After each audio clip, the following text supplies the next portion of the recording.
नमस्कार मित्रों, आप सभी का फिर से एक बार हार्दिक स्वागत है। मित्रों, जीवन का अंतिम सत्य मृत्यु है। हमें पता है कि एक दिन सभी को यह शरीर त्याग कर जाना है। एक आत्मा ही है जो अमर है, जो एक शरीर छोड़कर दूसरा शरीर धारण करती है। लेकिन धार्मिक मान्यतानुसार इसके मध्य हमारी मृत्यु के बाद आत्मा यमलोक की ओर चली जाती है। यमलोक नगरी तक आत्मा कैसे पहुंचती है और कैसा होता है ये सफर? आइए आज हम आपके साथ मृत्यु के बाद आत्मा का सफर से जुड़ी कुछ रोचक बातें साझा करते हैं। मृत्यु के बाद व्यक्ति की आत्मा प्रेत रूप में एक दिन में 200 योजन यानी 1600 किलोमीटर चलती है। एक योजन 8 किलोमीटर का होता है। इस तरह एक वर्ष में आत्मा यमराज के नगर में पहुंचती है। वैतरणी नदी को छोड़कर यमलोक का मार्ग 86,000 योजन है। वैतरणी नदी बहुत ही भयानक है, जिसे पार कर पाना बहुत ही कठिन है। यममार्ग में 16 पुरियां यानी नगर हैं। ये सभी नगर बड़े ही भयानक हैं। इस मार्ग में बहुत कम समय से लिए व्यक्ति की आत्मा को महीने में एक बार ठहरने का अवसर मिलता है। यहाँ आत्मा अपने पूर्वजन्म के कर्मों और परिवार के लोगों को याद करके दुखी होता रहता है। जीवन में कभी निराश नहीं होना चाहिए, क्योंकि कमजोर आपका वक्त होता आप नहीं।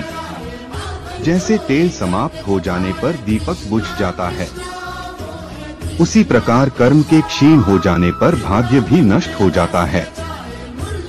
मौन सबसे अच्छा उत्तर है। किसी ऐसे व्यक्ति के लिए जो आपके शब्दों को महत्व नहीं देता। मनुष्य जन्म लेता है तो उसके पास सांसें तो होती हैं, पर कोई नाम नहीं होता। जब मृत्यु होती है तो उसके पास नाम तो होता है, पर सांसें नहीं होती। इसी सांस और नाम के बीच की यात्रा को जीवन कहते हैं। न किसी के अभाव में जियो, न किसी के प्रभाव में जियो।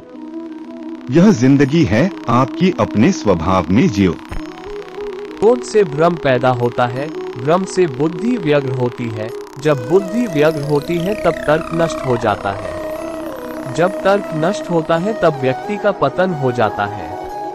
तिल्द आत्मा न तो जन्म लेती है, न कभी मरती है, और न ही इसे कभी जलाया जा सकता है, न ही पानी से गीला किया जा सकता है। आत्मा अमर और अविनाशी है।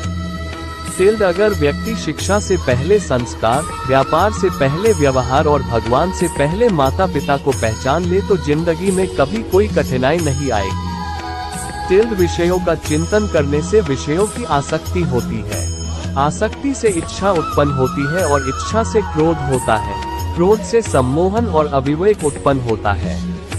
भगवान श्री कृष्ण के विचार तिल्द कृष्ण कहते हैं, जैसे प्राणी अपने पुराने कपड़े उतार कर फेंक देता है, नए को धारण करता है, उसी प्रकार यह आत्मा पुराने शरीर से त्याग करके नया शरीर प्राप्त करती है।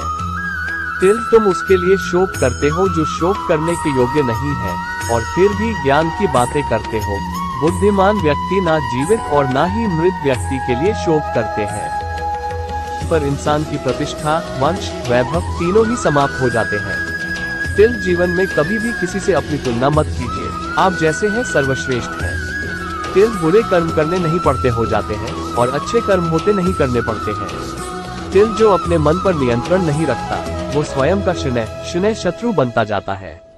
तिल्द बुद्धिमान व्यक्ति को समाज कल्याण के लिए बिना आसक्ति के काम करना चाहिए।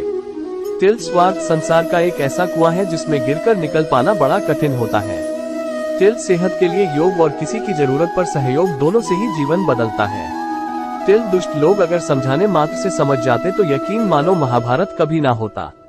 तिल्द मनुष्य अपने विश्वास से निर्मित होता है, जैसा वो विश्वास करता है वैसा वो बन जाता है। तिल्द मान, अपमान, लाभ हानि, खुश हो जाना या दुखी हो जाना, ये सब मन की शरारत है।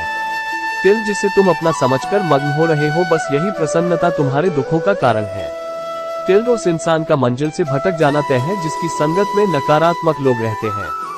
इसी प्रकार यह आत्मा पुराने शरीर से त्याग करके नया शरीर प्राप्त करती है। तिल तुम उसके लिए शोक करते हो जो शोक करने के योग्य नहीं है, और फिर भी ज्ञान की बातें करते हो। बुद्धिमान व्यक्ति ना जीवित और ना ही मृत व्यक्ति के लिए शोक करते हैं। तिल मन की गतिविधियों, होश, श्वास और भावनाओं के माध्यम से भगवान की शक्ति सदा तुम्हारे साथ है और लगातार तुम्हें बस एक साधन की तरह प्रयोग कर सभी कार्य कर रही है। तिल हर किसी के अंदर अपनी ताकत और अपनी कमजोरी होती है। मछली जंगल में नहीं दौड़ सकती और शेर पानी में राजा नहीं बन सकता, इसलिए अहमियत सभी को देनी चाहिए। तिल धर्म युद्ध में कोई भी व्यक्ति निष्पक्ष नहीं रह सकता है।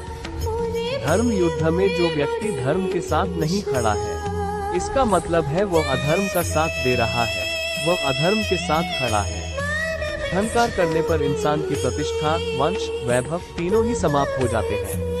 तिल जीवन में कभी भी किसी से अपनी तुलना मत कीजिए, आप जैसे हैं सर्वश्रेष्ठ हैं। तिल बुरे कर्म करने नहीं पड़ते हो जाते हैं और अच्छे कर्म होते नहीं करने पड़ते हैं। तिल जो अपने मन पर नियंत्रण नहीं रखता, वो स्वयं का शनै शत्रु बनता जाता है। तिल बुद्धिमान व्यक्ति को समाज कल्याण के लिए बिना आसक्ति के काम करना चाहिए। तिल स्वार्थ संसार का एक ऐसा कुआं है जिसमें गिरकर निकल पाना बड़ा कठिन होता है। तिल सेहत के लिए योग और किसी की जरूरत पर सहयोग दोनों से ही जीवन बदलता है। तिल दुष्ट लोग अगर समझाने मात्र से समझ जाते तो यकीन मानो महाभारत कभी ना होता। तिल मनुष्य अपने विश्वास से निर्मित होता है, जैसा वो विश्वास करता है वैसा वो बन जाता है। तिल मान, अपमान, लाभ हानि, खुश हो जाना या दुखी हो जाना, ये सब मन की शरारत है। तिल जिसे तुम अपना समझकर मग्न हो रहे हो, बस यही प्रसन्नता तुम्हारे दुखों का कारण है। तिल उस इंसान का मंजिल से भटक जाना तय है जिसकी संगत में नकारात्मक लोग रहते हैं। जीवन में आधे दुख इस वजह से आते हैं क्योंकि हमने उनसे आशाएं रखी जिनसे हमें नहीं रखनी चाहिए थी। तिल जीवन में समय चाहे जैसा भी हो, परिवार के साथ रहो। सुख हो तो बढ़ जाता है और दुख हो तो बढ़ जाता है। तिल इस संसार में मूर्ख व्यक्ति, अधर्मी, अज्ञानी व नास्तिक प्रकृति का व्यक्ति मेरी शरण स्वीकार नहीं कर सकता। तिल ज्ञानी व्यक्ति को कर्म के प्रतिफल की अपेक्षा कर रहे अज्ञानी व्यक्ति के दिमाग को अस्थिर नहीं करना चाहिए। तिल अपने जीवन में कभी भी ना किसी को आनंद में वचन दे, ना क्रोध में उत्तर दे और ना ही दुख में कभी निर्णय ले। तिल किसी और का काम पूर्णता से करने से कहीं अच्छा है कि अपना काम करे, भले ही उसे अपूर्णता से करना पड़े।